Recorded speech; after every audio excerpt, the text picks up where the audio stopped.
اللهم صل وسلم وبارك عليه وعلى آله. نور المصطفى نور المصطفى ملأ الأكوان ملأ الأكوان نور المصطفى نور المصطفى ملأ الأكوان ملأ الأكوان نور المصطفى نور المصطفى ملأ الأكوان نور المصطفى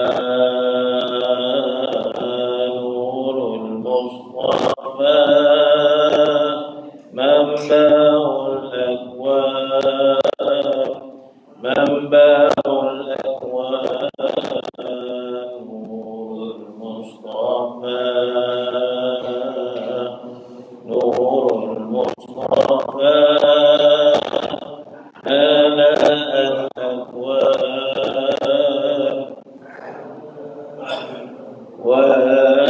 ونور المصطفى نور المصطفى روح الأكوان روح الأكوان نور المصطفى نور المصطفى ملأ الأكوان أكوان نور المصطفى نور المصطفى سير الأكوان سير الأكوان نور المصطفى نور المصطفى ملأ الأكوان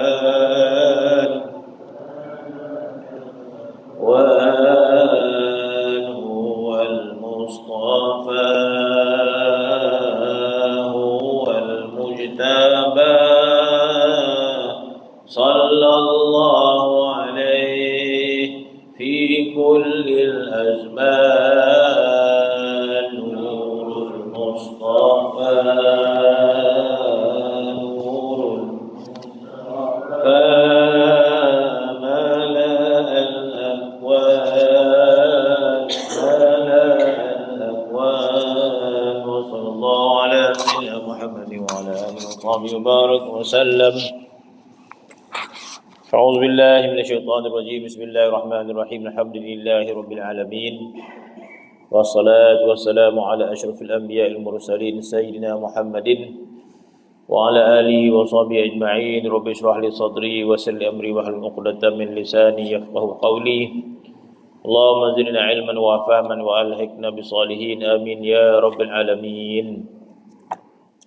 Kitab Muhammad Syama'il Rasulullah SAW, sambungan fasal yang ke-6 pada menyatakan sifat pemaaf Rasulullah SAW akan kesalahan manusia, sedangkan baginda berkuasa untuk membalas kesalahan mereka tersebut.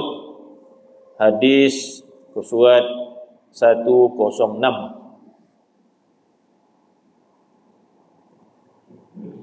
وقال وكان صلى الله عليه وسلم أحلم الناس وأرغبهم في العفو مع القدرة حتى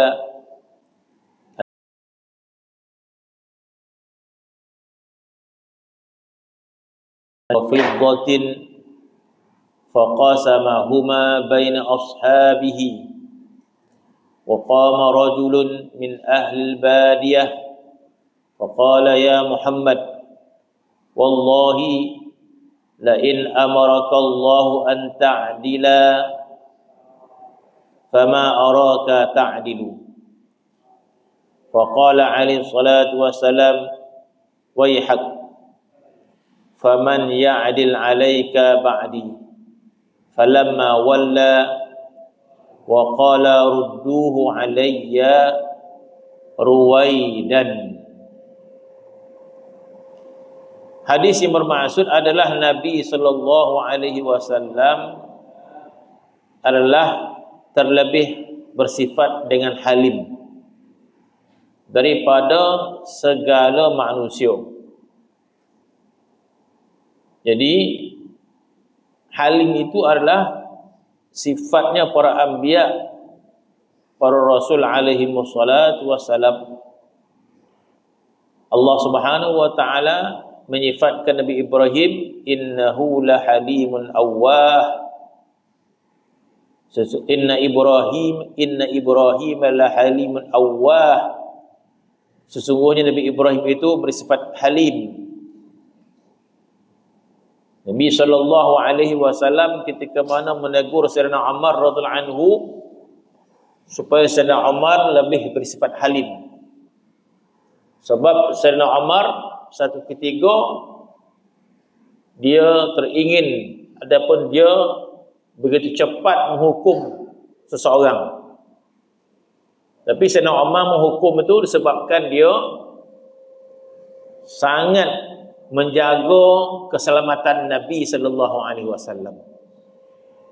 Jadi cepatnya Sayyidina Umar bertindak itu bukan diatakan nafsunya semata-mata, tetapi disebabkan dia begitu menjaga keselamatan Nabi sallallahu alaihi wasallam, karena Sayyidina Umar tersangat cinta kepada Nabi sallallahu alaihi wasallam. Jadi apabila ada orang Arab cuba memegang Nabi sallallahu, dipegangnya leher Nabi, Nabi masih bersabar lagi. Tapi Sayyidina Umar bila dia melihat seseorang memperlakukan Nabi macam tu, Sayyidina Umar nak bunuh orang tu, ataupun nak pukul terus dia. Izinkan aku pukul dia Rasulullah. Sebab orang tu cuba menyakiti Nabi sallallahu.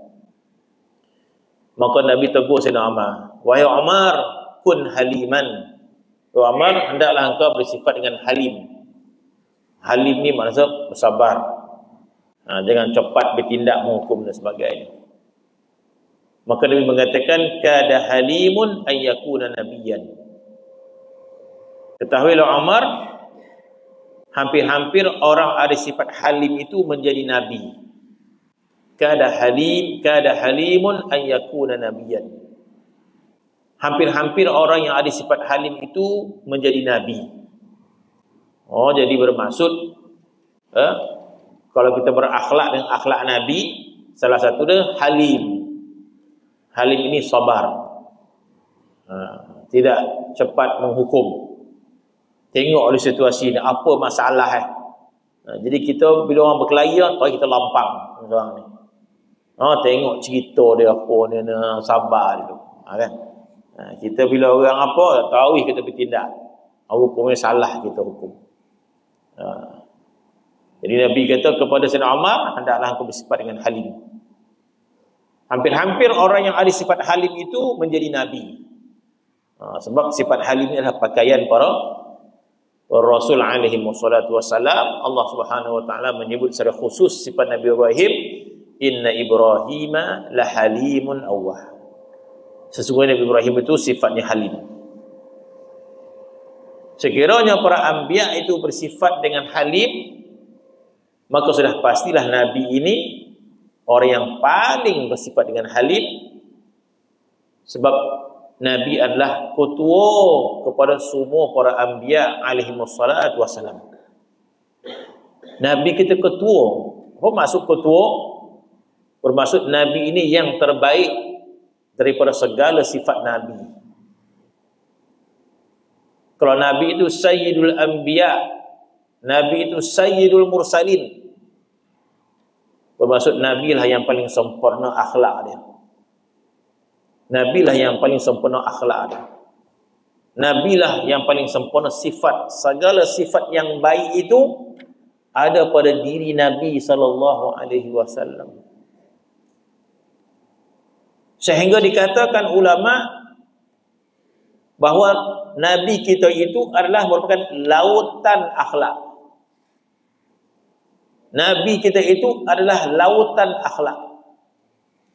Sedangkan nabi-nabi yang lain mengambil sebahagian daripada lautan akhlak itu. Macam itulah diumpamakan oleh para ulama terhadap Nabi sallallahu alaihi wasallam.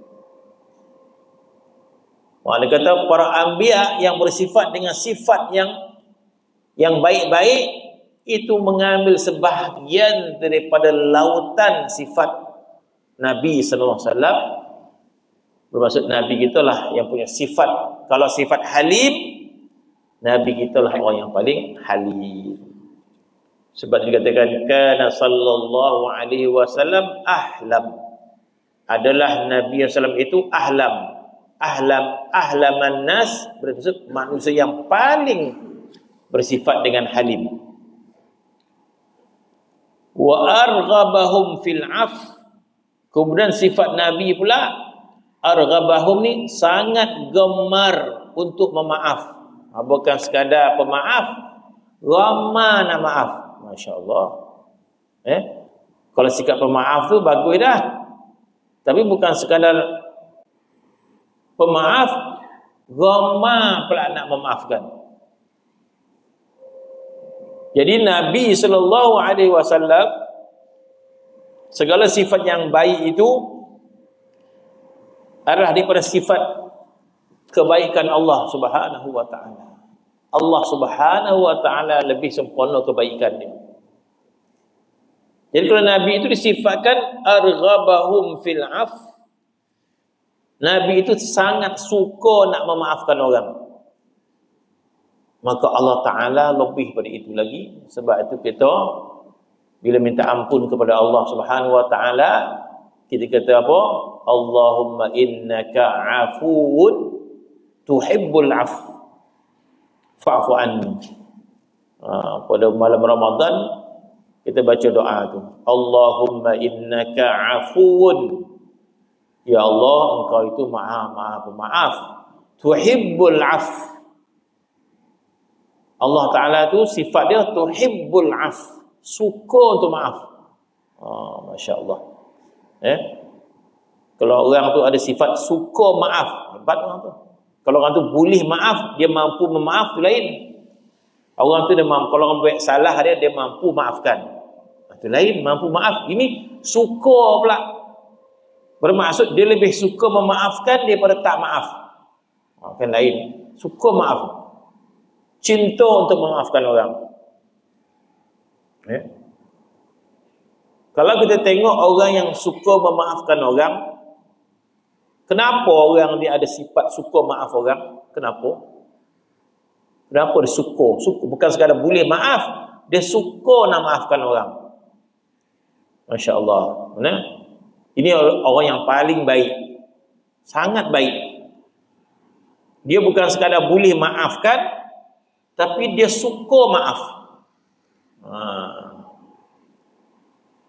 Bermaksud orang yang suka maaf ini, dia tertunggu-tunggu orang tu nak minta maaf. Dia tunggu-tunggu. Hatta kalau orang tu tak datang minta maaf pun, dia maafkan. Sebab dia suka nak maafkan orang. Dan kalau orang tu datang minta maaf, lagi dia suka. Kalau orang tu datang minta maaf, lagi dia suka. Tapi terkadang orang tak datang minta maaf pun dia maafkan. Sebab apa? Sifat dia suka nak maafkan orang. Jadi seseorang yang suka maafkan orang, dia mengalu-alukan orang tu minta maaf. Dia minta maaf dia copek-copek dia nak maafkan. Sebab dia tersangat nak, macam orang yang tersangat suka nak nolong orang. Orang tersangat suka nak nolong orang, dia tunggu yang orang minta atau kita tolong. Pada orang yang tersangat suka nolong orang. Jadi orang yang suka maaf ni maksud dia nak menanti ya. Sebagaimana sifatnya Allah Subhanahu Wa Taala. Allah Taala Maha Pemaaf dan suka memaaf.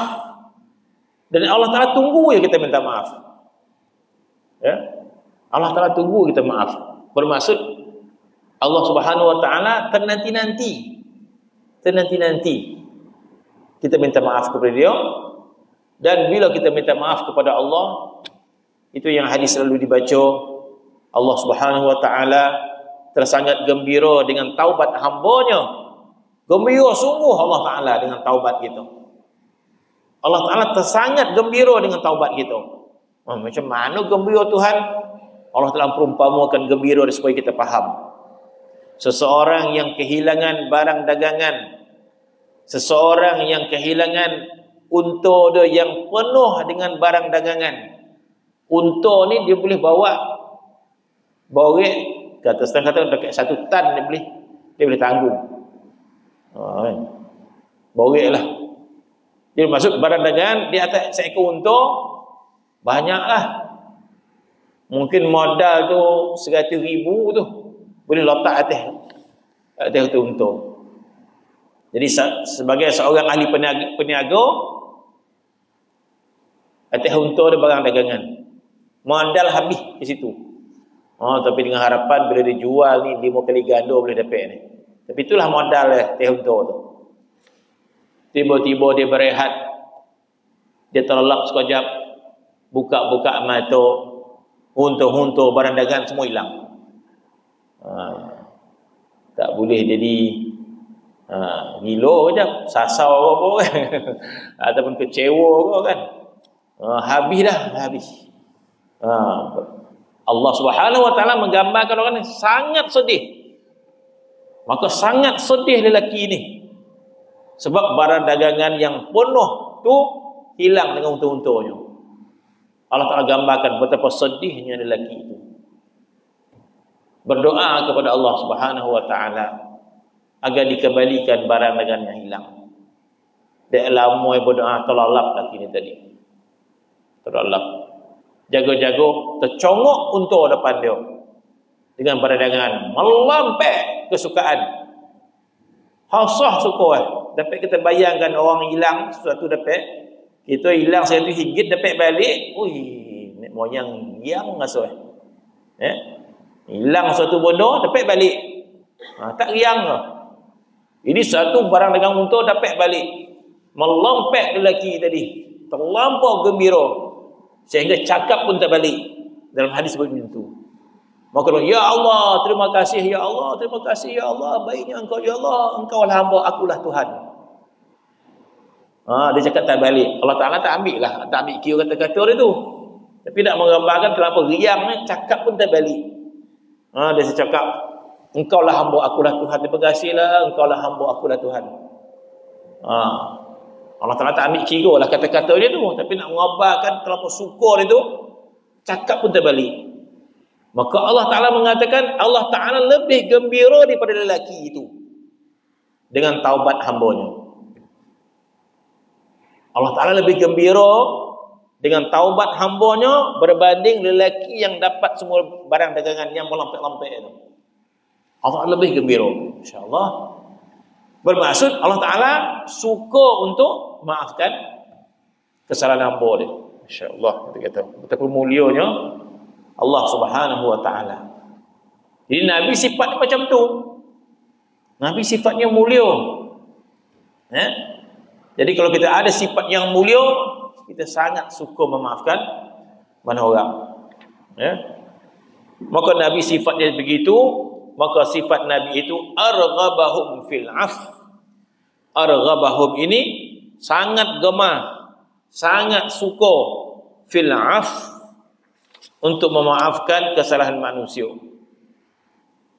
Ma'al qudrah, sedangkan dia berkuasa untuk membalas. Itu yang kisah ketika mana Nabi menawan kota Mekah, Fathu Makkah. Nabi menawan kota Mekah. Iza jaa nasrullahi wal fath wa ra'aitan nasa yadkhuluna fi dinillahi afwaja. Itu surah bagaimana Nabi menawan kota Mekah. Ketika mana Nabi menawan kota Mekah, ketika itu Rasulullah menguasai kota Mekah. Dan Nabi boleh membalas kejahatan orang musyrikin yang sebelum ini buat bermacam-macam, membunuh saudara mara orang Islam dan sebagainya. Nabi boleh saja memaafkan. Nabi dah menguasai Mekah, Nabi boleh saja membalas kejahatan musyrikin terhadap orang Islam sebelum itu. Maka dikumpulkan semua musuh-musuh Islam di Mekah, yang pernah membunuh keluarga dan sebagainya, dikumpulkan. Maka bila dikumpulkan, Nabi mengatakan, agak-agak apa yang aku akan lakukan kepada kamu. Maka semua dia, kalau tak kena bunuh, penjara lah. Apa lagi? Maka Nabi kata, semua engkau aku lepaskan, aku maafkan semua, dan engkau bebas. Nabi kata, tanpa memaksa masuk Islam dan sebagainya. Dah dimaafkan kesalahan. Sebab Nabi dah menguasai Mekah, maka dia maafkan. Kamu semua dilepaskan. Maka sebahagian orang itu masuk Islam dengan kemaafan Nabi SAW. Maka Rasulullah sifat dia sangat suka memaafkan, sedangkan dia berkuasa untuk membalas. Hatta annahu utiya biqalil, sehingga dikata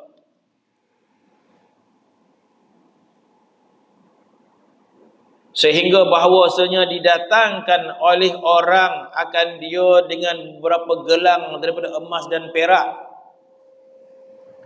maka membahagikan ia akan dia di antara beberapa sahabatnya. Maka berdirilah seorang laki-laki daripada ahli Badiah. Ahli Badiah ni Arab yang duduk dekat ujung-ujung ulu-ulu, namanya Badiah.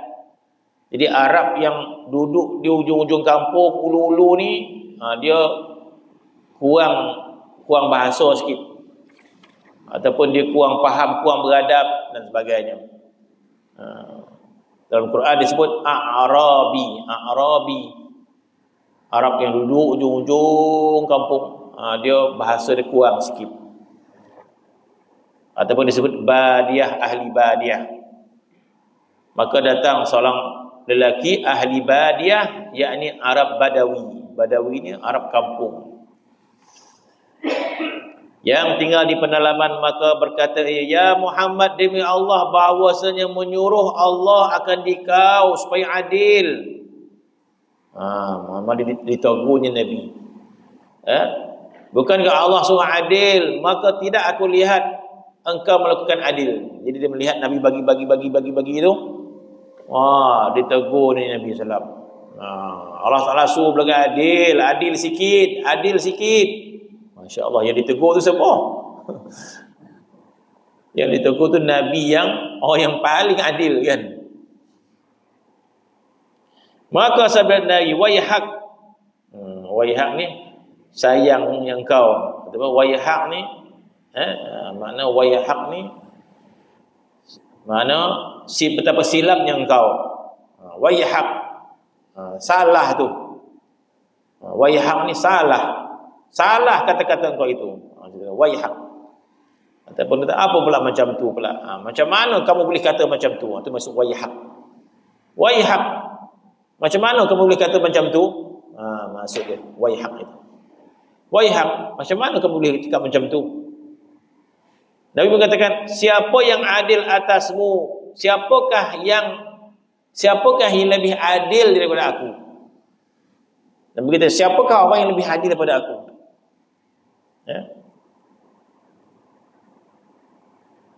Dalam arti kata yang lain, Nabi berkata, tidak ada orang yang lebih adil daripada aku. Maka tatkala ia pergi berpaling, maka bersabda, kembalikan olehmu akan dia kepadaku dengan perlahan. Ini wallahu a'lam bishawab. Falamma faqaluhu ilayhi ala ruwaidan. Wa Jabir radhiyallahu anhu annahu sallallahu alaihi wasallam kana yaqbidu lin-nasi yawma Khaybar min fiddatin fi thawbi Bilal faqala lahu rajulun ya nabiyallah i'dil. Cerita yang lebih kurang sama. Faqala Rasulullah sallallahu alaihi wasallam wayhak. Kenapa cakap macam tu? Faman ya'dil idza lam a'dil. Siapakah yang lebih adil kalau aku tidak adil? Faqad hibtu idzan wa khasirtu in kuntu la a'dil. Faqama Umar radhiyallahu anhu faqala ala adribu 'unuqah. Ni gitu. Tengok Sayyidina Umar. Fa innahu munafiq. Qala alaihi salatu wassalam ma'azallah an yatahaddatsa an-nas anni aqtulu ashabi. Jadi kisah-kisah sebegini dapat kita tengok bahawa pergaulan Rasulullah dengan para sahabat,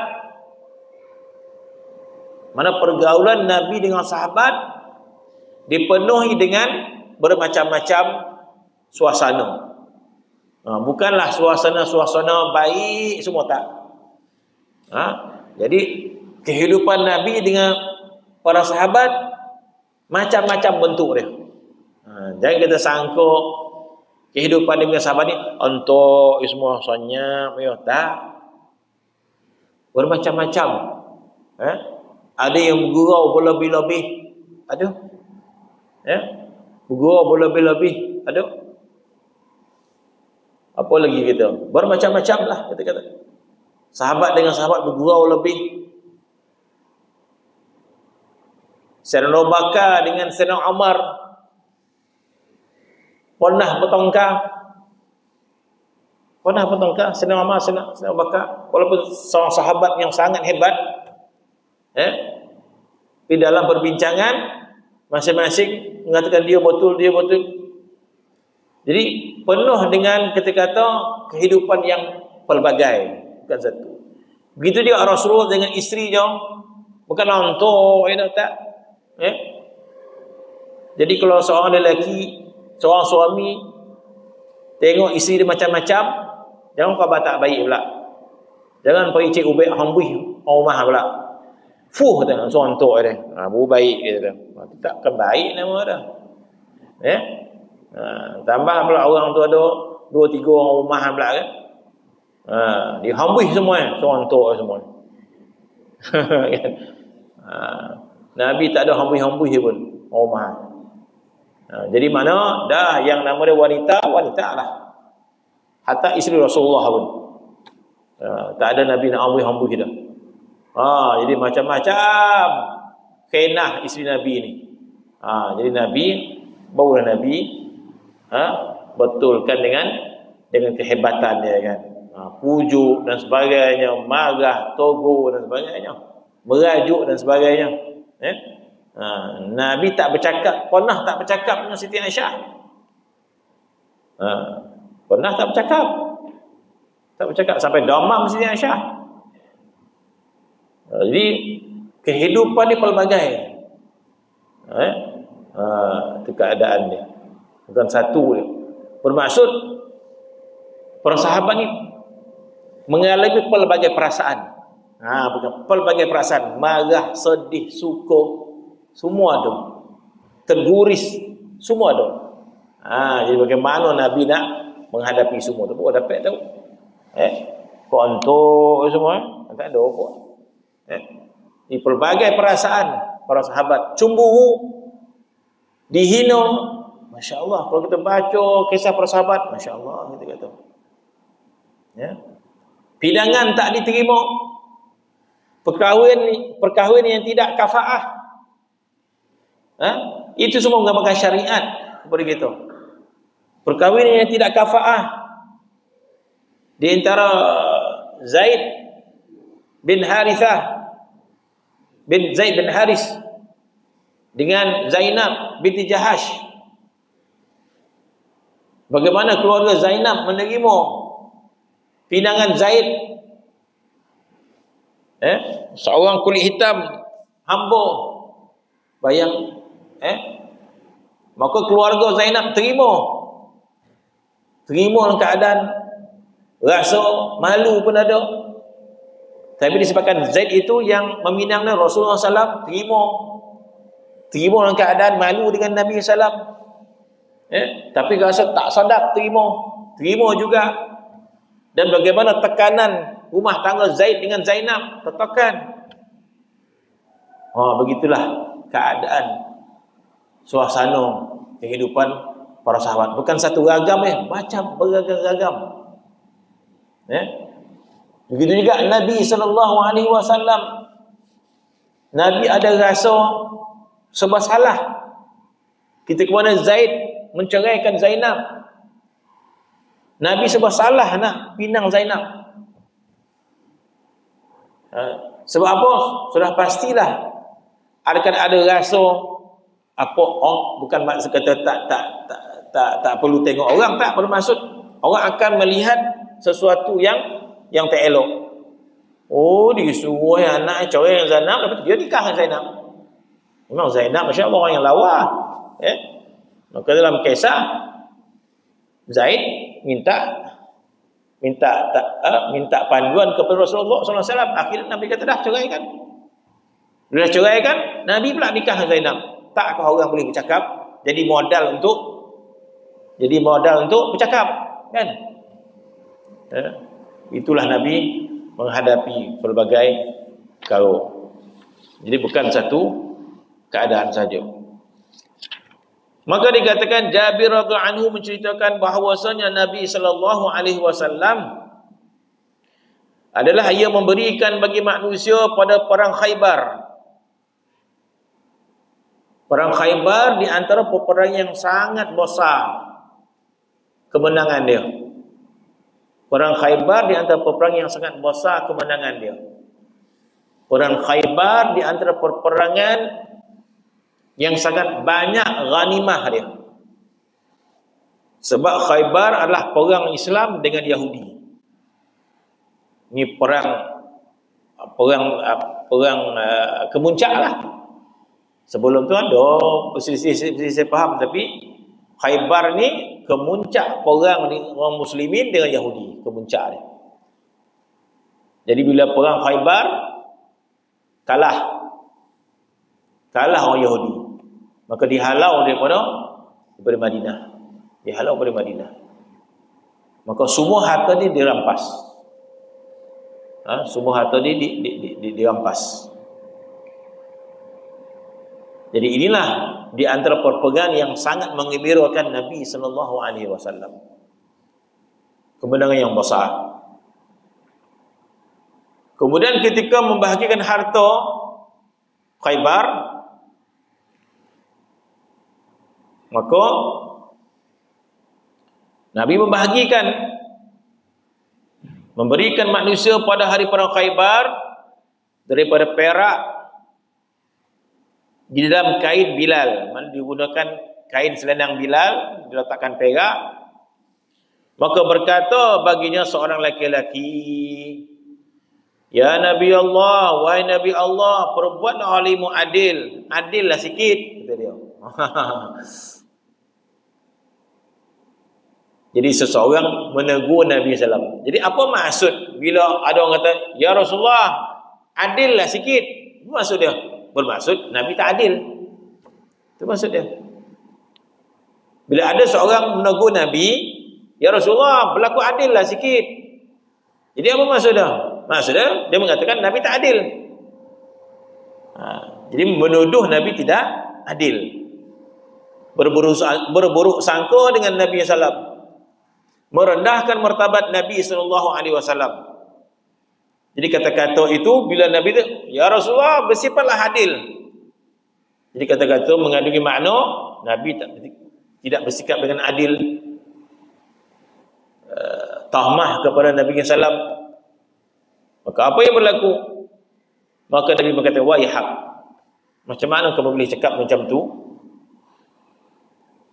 Siapakah yang lebih adil? Siapakah yang adil kalau aku tak adil?" Nabi kata. Siapakah lagi yang adil kalau aku tak adil? Siapakah yang adil siapakah lagi yang akan berlaku dengan adil kalau aku? Bermaksud kalau Nabi tak adil, siapa lagi yang boleh adil? Bermaksud kalau mereka melihat Nabi itu pun tidak berlaku adil, siapa lagi selain daripada Nabi? Jadi Nabi menegur dia. Siapakah yang akan boleh sifatnya adil kalau aku tidak adil? Maka sesungguhnya telah jahatlah aku ketika itu dan aku dapat kerugian jika aku tidak adil. Dia mengatakan kalau aku tidak adil maka aku bersifat dengan tak baik. Nabi kata. Dan aku dapat kerugian. Jadi Nabi menafikan tohmahan sahabat tadi. Maka apabila Sayyidina Umar mendengar, Sayyidina Umar marahlah. Sebab Sayyidina Umar di antara sahabat Nabi yang sangat cemburu dengan Nabi SAW. Mana tak ada seorang pun boleh merendahkan Nabi. Tak ada seorang pun yang boleh mencaci Rasulullah. Tak ada seorang pun merendahkan Nabi SAW. Datang marahnya Sayyidina Umar. Jadi Sayyidina Umar ni bila sesuatu berlaku kepada Rasulullah, maka dia sangat marah. Marah di Sayyidina Umar kerana cinta, Maka pergi Sayyidina Umar, maka ia berkata dan marah kepada itu, dia minta izin kepada Rasulullah, ya Rasulullah, biar aku pukul lehernya dengan pedang, pancung, maksud pancung. Ya Rasulullah, izin aku pancung dia. Masya-Allah. Jadi setara itu kemarahan Sayyidina Umar kepada orang yang mencaci Nabi. Sebab itu ada sebagian ulama menghukum orang yang mencaci Nabi dibunuh hukum dia. Kalau ternyata orang tu mencaci Nabi, maka hukum dia bunuh. Tanpa diterima taubat dia. Ada kata kitab. Tanpa diterima taubat dia, maka dibunuh. Begitulah ketinggian kemuliaan Nabi SAW. Maka Nabi kita biarkan aku pancung lehernya dengan pedang, kerana bahawasanya ia adalah munafik, katanya. Masya-Allah. Sebab seseorang yang memandang rendah kepada Nabi, maka ada penyakit munafik dalam hati dia. Seseorang yang membenci Nabi, ada munafik dalam hati dia.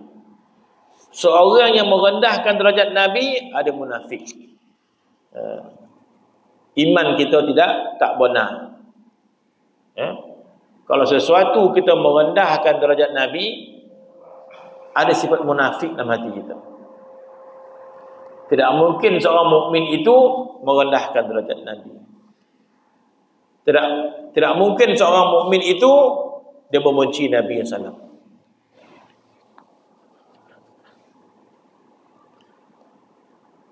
Maka kata Sayyidina Umar, izinkan aku memenggal lehernya ya Rasulullah, kerana bahawasanya dia adalah seorang munafik. Maka apa jawab Nabi? Menjawab permintaan Sayyidina Umar, Nabi bersabda, bermaksud Nabi bukan menafikan sifat orang tadi munafik, tak. Jadi apa yang disebut Sayyidina Umar itu betul. Orang yang memandang rendah kepada Rasulullah ada sifat munafik. Nabi bukan menafikan sifat orang tu, cuma Nabi tidak bersetuju orang tu dibunuh. Dan berdasarkan hadis ini, bukan bermaksud orang tu tak layak dibunuh. Memang layak dibunuh. Berdasarkan hadis ini, bukan Nabi tidak pun menafikan bahawa orang tu munafik. Ada sifat munafik. Bila merendahkan derajat Nabi, ada sifat munafik. Kemudian hadis ini tidak menafikan orang itu boleh dibunuh. Bermaksud layak dibunuh. Seorang yang menghina Rasulullah layak dibunuh. Cuma apa jawapan Nabi? Nabi tidak izinkan bunuh dengan sebab yang lain. Maka sabda Nabi, aku berlindung dengan Allah bahawa dikhabarkan oleh manusia. Manusia kan dia akan ambil isu, kan? Manusia ni ada benda dia ambil jadi modal. Modal nak memburuk-burukkan kan. Jadi modal nak memburuk-burukkan. Jadi musuh Islam dia memang menunggu-nunggu tu. Menunggu modal-modalnya. Maka Rasulullah tutup ruang-ruang itu. Tutup ruang-ruang itu. Maka Nabi tidak izinkan membunuh munafik tu. Bukan sebab tak layak dibunuh, tak layak dibunuh. Tapi Nabi tak izinkan. Jangan dibunuh. Kenapa? Maka Nabi mengatakan, aku berlindung dengan Allah bahawa dikhabarkan manusia bahawa aku membunuh sahabatku. Sebab kesalahannya akan daku. Gitu. Kesalahan. Aku tidak mahu orang bercakap-cakap bahawa Muhammad itu membunuh sahabatnya. Jadi orang akan jadikan apa? Jadikan fitnah. Orang akan bolit-bolit kita kan. Rasulullah sahabat segini pun bunuh. Ya? Mungkin orang akan ubah-ubah cerita. Muhammad pun dia bunuh sahabat dia. Dia tak suka dengan sahabat dia dibunuh. Jadi orang boleh buat cerita macam-macam. Maka Nabi tidak izinkan bunuh orang munafik. Walaupun orang munafik layak dibunuh. Nabi tak izinkan sebab nanti jadi peluang orang buat cerita Muhammad membunuh sahabat dia sendiri. Wa kana sallallahu alaihi wasallam fi harbin fara'u minal muslimina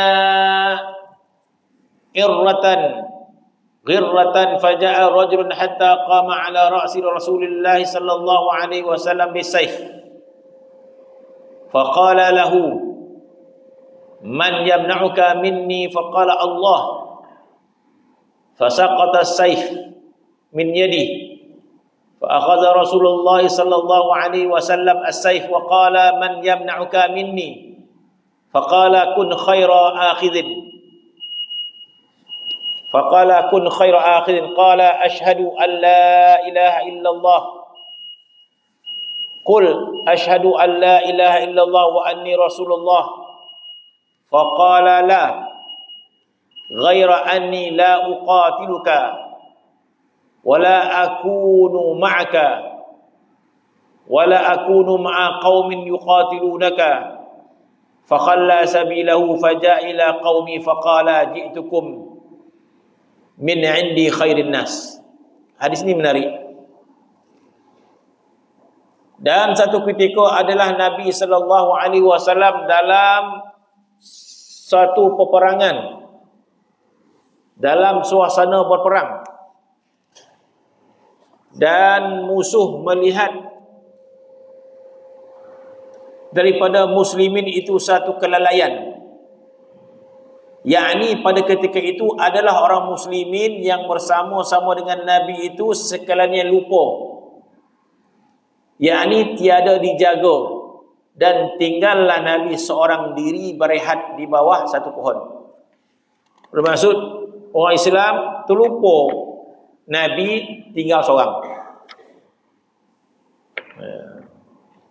Maka Nabi tinggal ke seorang. Bermaksud jarang berlaku Nabi ditinggalkan keseorangan.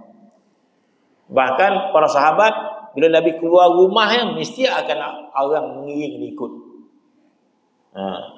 Jarang Nabi dibiarkan berjalan seseorang.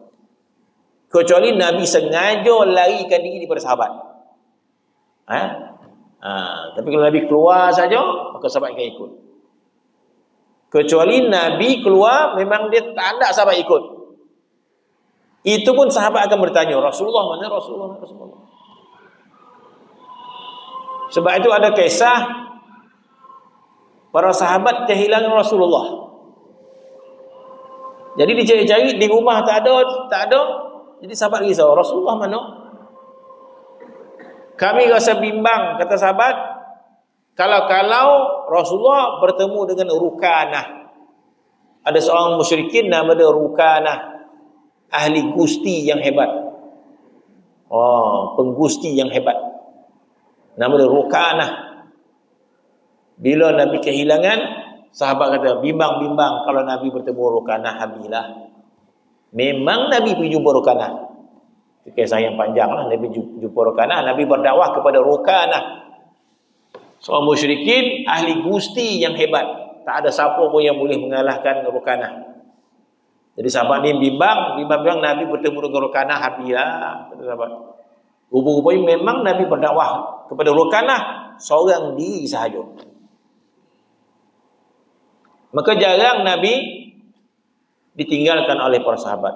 Tetapi ketika ini dikatakan muslimin dalam keadaan kelalaian, terlupa dengan urusan masing-masing. Maka lupa, yakni Nabi tidak dijaga, Rasulullah tidak dikawal. Maka tinggallah Rasulullah seorang diri berehat di bawah satu pohon. Maka ketika itu datanglah seorang laki-laki yang kafir, datang kepada Rasulullah dengan pedangnya. Maka berkata ia bagi Rasulullah dengan menghunuskan pedang dia dan bertanya, siapakah yang boleh menahan engkau? Siapakah yang boleh menahan engkau daripada pedang aku? Ya Muhammad. Nabi dalam keadaan tak memegang senjata.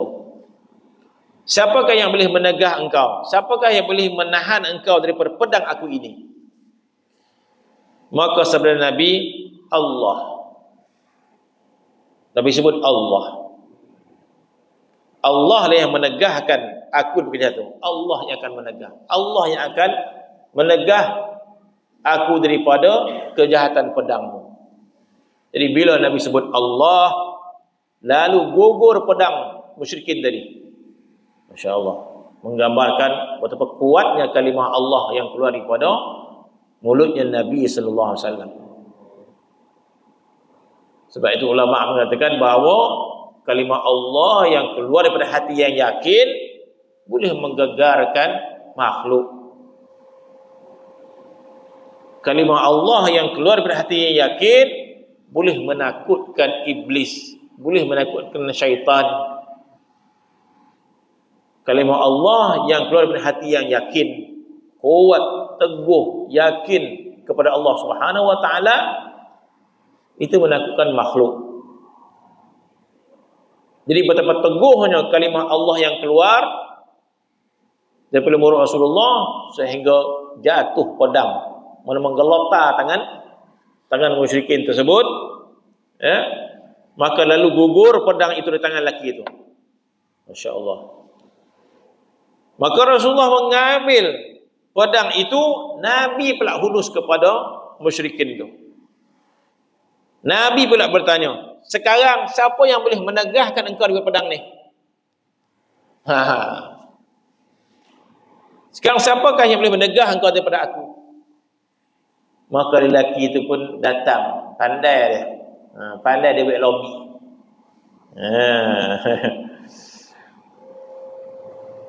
Maka berkata lelaki, jadikanlah akan dirimu sebaik-baik orang yang mengambil kebajikan, kata dia. Oh, berlakulah baik, kata dia. Kun khaira akhidin. Jadilah engkau seorang yang baik, kata. Jadilah engkau seorang yang baik. Dipujuk Nabi SAW, Melayu dia. Maka sabda Nabi SAW, kalau begitu mengucap syahadah.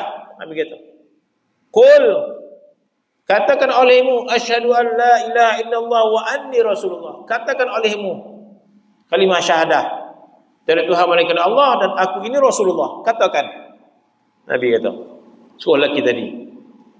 Lelaki tu jawab, tak nak, kata dia. Kan? Tidak aku mau mengucap. Akan tetapi tidak aku mau mengucap akan dia. Tetapi lepaskan olehmu akan daku. Padahal aku tidak akan memerangi akan dikau. Nak mengucap aku tak nak. Dia. Tapi kalau lepaskanlah aku tak akan perangi engkau lagi. Itu dia. Nasihat aku tidak akan memerangi engkau dan tiada aku sertamu dan tiada aku serta kaumku memerangi akan dikau. Dan kalau kaum aku perang, aku tak masuk. Itu dia janji. Aku tak nak perang lagi. Maka Rasulullah lepaskan. Ketika itu melepaskan Rasulullah SAW akan jalannya, melepaskan. Maka lelaki itu datang kepada kaum dia, Dan dia mengatakan kepada kaum dia, aku datang kepada kamu daripada orang yang terlebih baik daripada segala manusia. Kata dia, aku datang daripada seseorang yang sebaik-baik manusia. Kata lelaki tadi. Warawa Anas radhiyallahu anhu anna Yahudiyah atatin Nabiy sallallahu alaihi wasallam bi syatin masmumatin liyakula minha faji'a biha ila an-nabiy sallallahu alaihi wasallam fasa'alaha an dhalika faqalat aradtu qatlaka faqala ma kana Allah liyusallitaki ala dhalik qalu afala naqtuluha faqala la. Masyaallah. Riwayat Anas bin Malik radhiyallahu anhu bahwasanya seorang perempuan Yahudi. Wah, ni kata orang Yahudi ni hati dia sangat dongki kepada orang Islam, hati dia sangat koreh, hatinya sangat zalim dan sebagainya. Orang Yahudi ni dalam hati tu ada penyakit sakit hati. Kan? Dalam hati tu ada penyakit hasad. Apa lagi kata dalam hati ni orang Yahudi ni terhadap orang Islam, ada terhadap orang yang selain orang Yahudi. Orang Yahudi ni dia memusuhi semua. Maka seorang perempuan Yahudi ni apa yang dia buat? Maka dia mendatangkan ia akan Nabi SAW dengan daging kambing yang dibubuh racun supaya Nabi makan. Maka lalu diketahui rancangan orang perempuan Yahudi itu, dan didatangkan orang dengan perempuan Yahudi tadi. Orang tahu perancangan perempuan Yahudi itu. Orang kalau niat nak bunuh kita, macam mana kita dapat tangkap orang tu? Oh, kita kata kena ngabah, biar ada penjaga semua hidup lah. Kan? Tak percaya kita lagi dah. Tak dapat kita nak percaya dah kan. Kalau orang lah berniat nak bunuh kita, nak berniat nak mencederakan kita, apa dah pula. Ini nak niat nak bunuh pula. Oh, pakai tak percaya lah kita dah. Mana kata sampai hati nak bunuh dia. Kan? Tak percaya lah kita lepas tu. Maka perempuan Yahudi itu diketahui oleh para sahabat, maka ditangkap, dibawa datang menghadap Nabi sallallahu alaihi wasallam. Maka bertanya Rasulullah sallallahu alaihi wasallam akan dia, apa yang kamu lakukan? Maka berkata Yahudi tadi, aku nak bunuh kau, kata dia. Aku nak bunuh kau, kata dia. Aku nak bunuh kau. Oh, itulah nekat dia. Dalam hati dia nak bunuh Nabi SAW. Maka sabda Nabi, Allah takkan memberikan engkau kuasa bukan itu. Allah Ta'ala tak izinkan, kata dia. Allah Ta'ala tidak izinkan apa yang kau nak lakukan itu. Nabi kata. Maka sahabat mengatakan, ya Rasulullah, biar kami bunuhkan dia. Memang layak dibunuh. Seseorang yang berniat nak bunuh Nabi memang layak dibunuh. Maka sabda Nabi, jangan kamu bunuh dia. Bermaksud Nabi maafkan.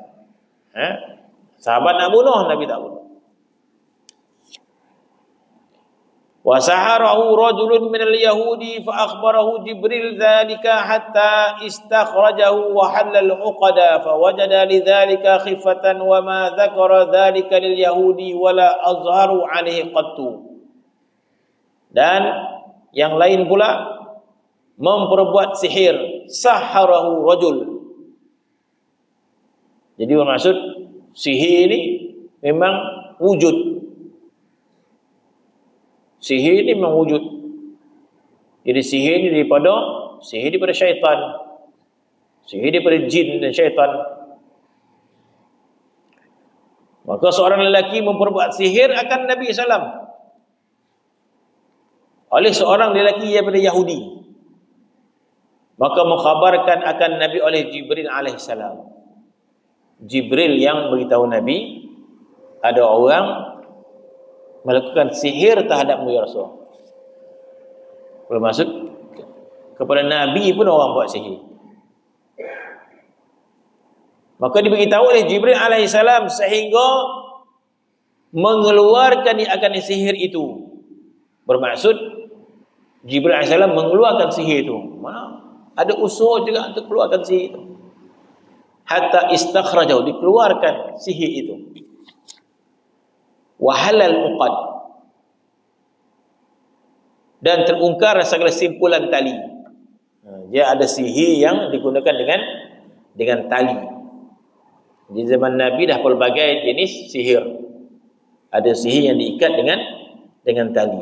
Sebab itu turun ayat untuk menghancurkan sihir.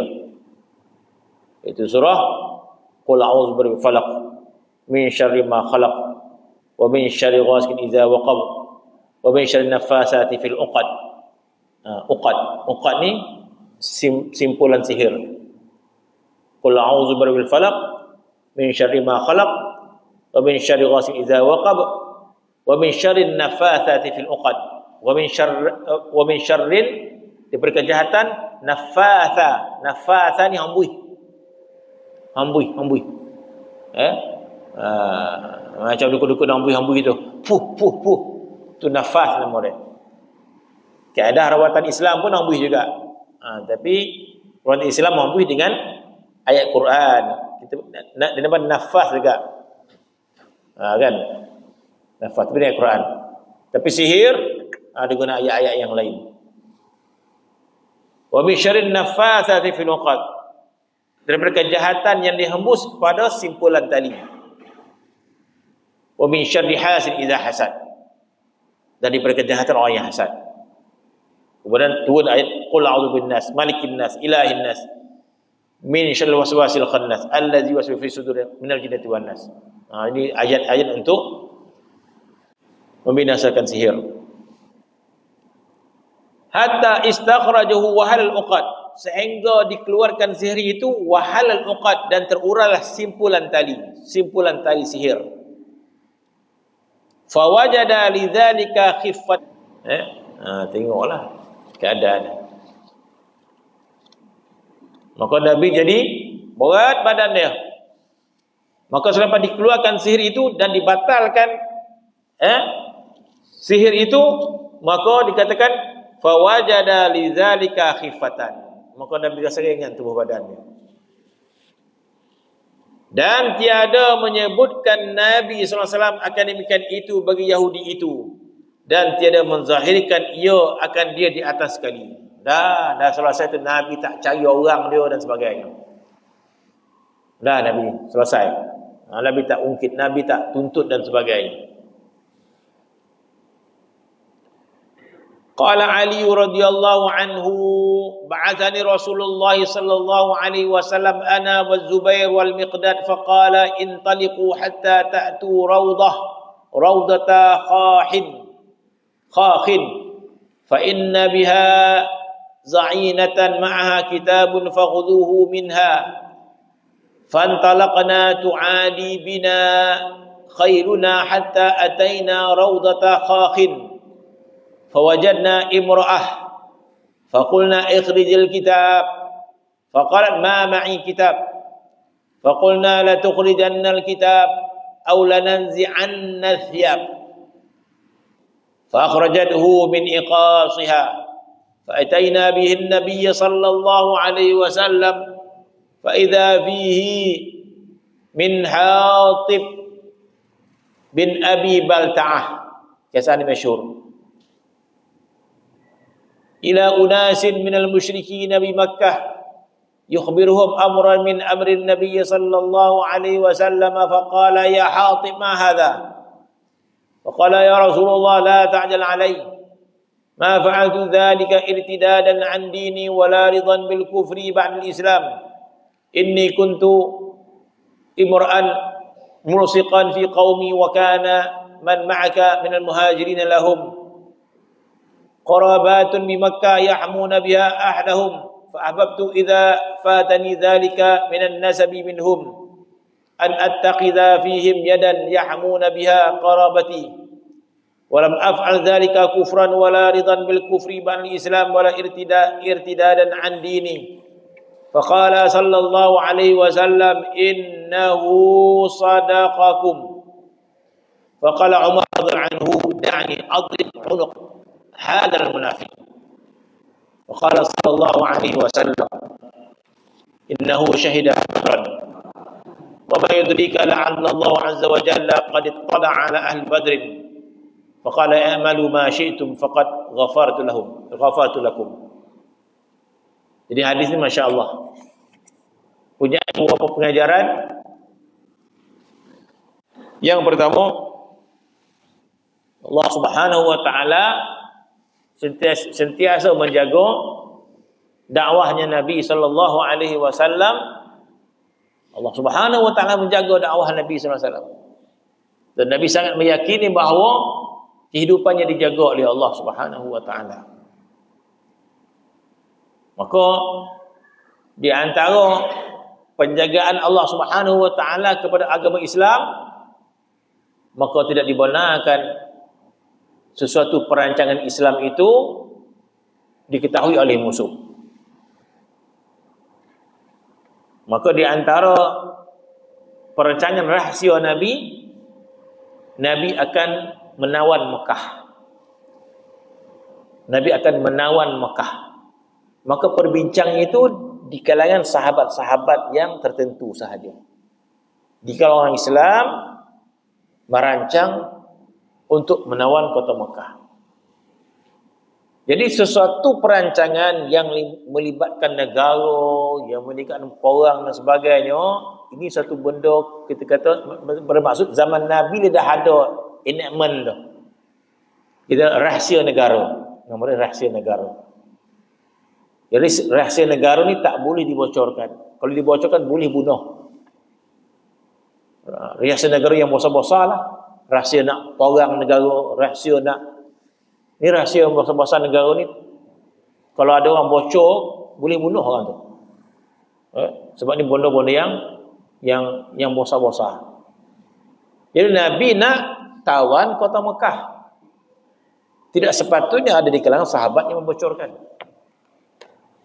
Maka datang Jibril alaihissalam beritahu kepada Nabi SAW bahawa ada orang sedang membawa maklumat rahsia ke Mekah. Ada seorang sedang membawa maklumat rahsia perancangan Nabi ini.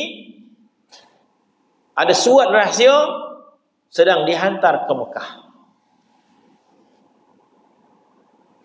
Maka Sayyidina Ali mengatakan dia salah seorang yang diutuskan oleh Rasulullah untuk mengejar orang yang bawa surat rahsia yang nak dibocorkan itu. Maka Sayyidina Ali mengatakan ba'asani Rasulullah ana wa Zubair wal Miqdad. 3 orang yang Nabi suruh perintahkan Ali, Zubair, Miqdad. Pergi kejar orang yang sedang bawa surat ke Mekah. Maka Sayyidina Ali mengatakan bahawa menyuruh aku Rasulullah, Zubair dan Miqdad. Nabi mengatakan, pergi kamu hingga datang kamu ke tempat bernama Raudatu Khakh. Pergi sampai ke sana. Nabi kata, maka padanya itu ada Za'inah. Za'inah ni lah seorang perempuan yang sedang musafir. Nabi kata, kamu pergi sana, tempat tu ada seorang perempuan sedang musafir. Padanya ada satu surat rahsia. Nabi tak beritahu, tapi sebab itu ada surat rahsia. Maka pergilah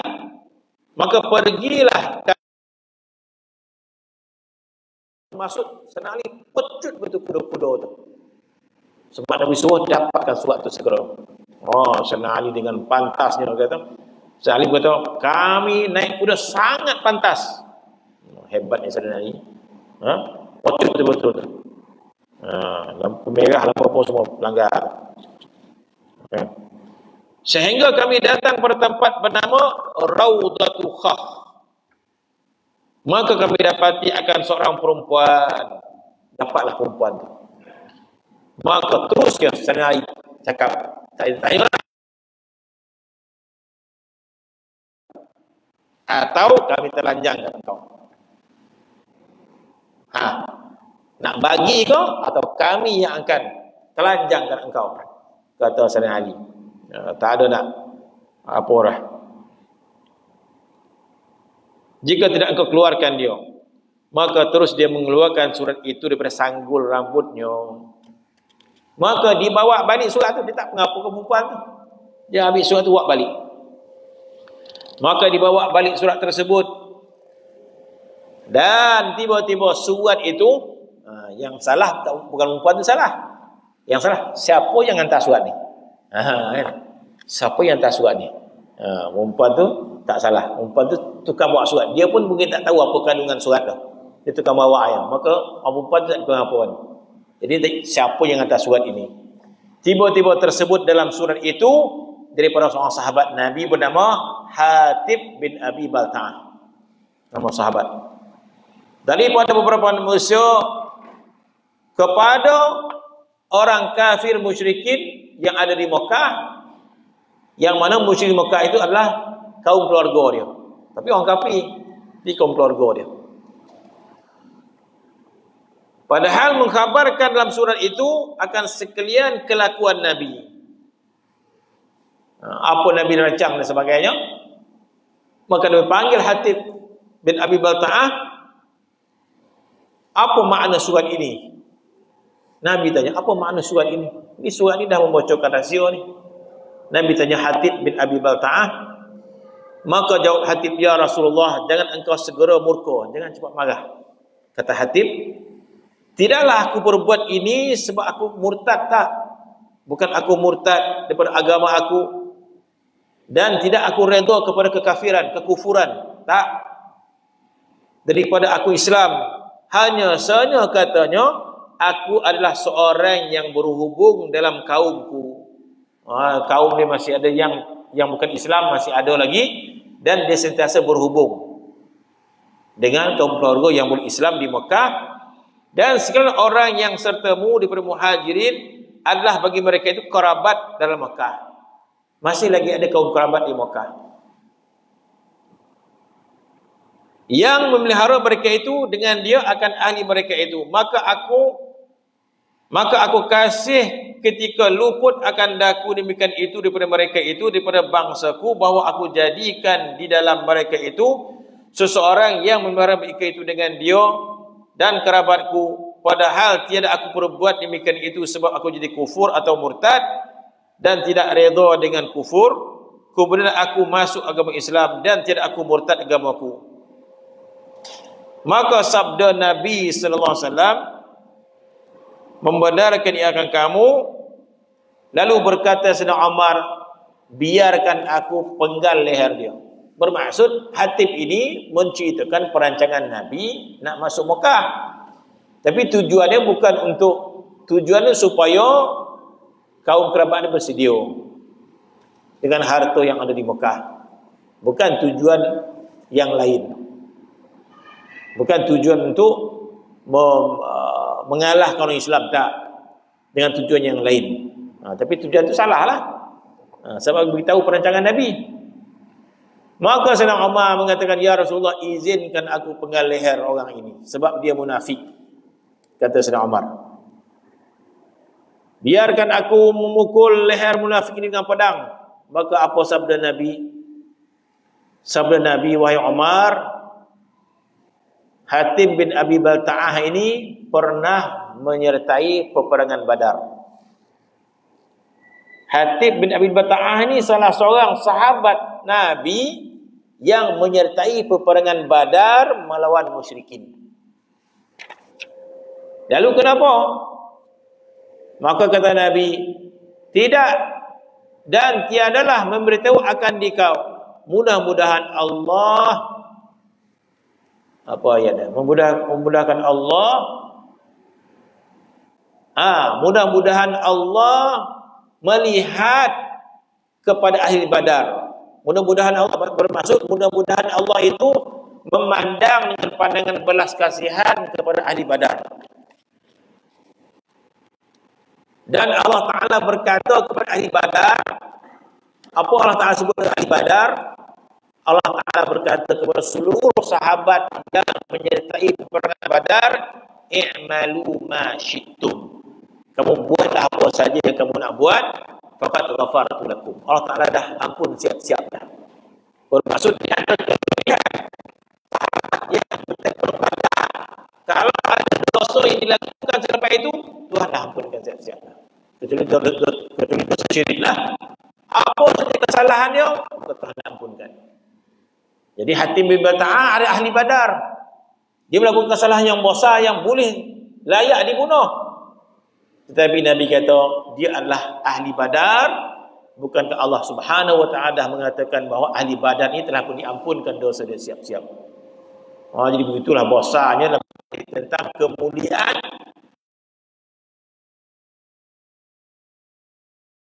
sebab dosa dia Tuhan yang siap dah. Kau buatlah dosa bulan depan, tahun depan, Allah Ta'ala dah ampunkan dosa siap-siap, walaupun ini kesalahan yang sangat besar, yang layak dibunuh. Ini mana khianat nama dia. Ini khianat pada negara nama dia. Perbuatan ni layak dibunuh. Maka Nabi tidak bunuh. Sebab apa? Sebab dia adalah sahabat Nabi yang menyertai peperangan Badar. Sebab sahabat yang menyertai peperangan Badar, Allah Ta'ala dah mengatakan i'malu ma syi'tum qad ghafartu lakum. Allah Ta'ala mengatakan ahli Badar buatlah apa saja kesalahan, Allah Ta'ala ampunkan dosa mereka. Wallahu ta'ala alam. Bismillahirrahmanirrahim. Alhamdulillahirabbil alamin wassalatu wassalamu ala asyrafil mursalin wa ala alihi wa sahbihi. Alhamdulillahirabbil alamin.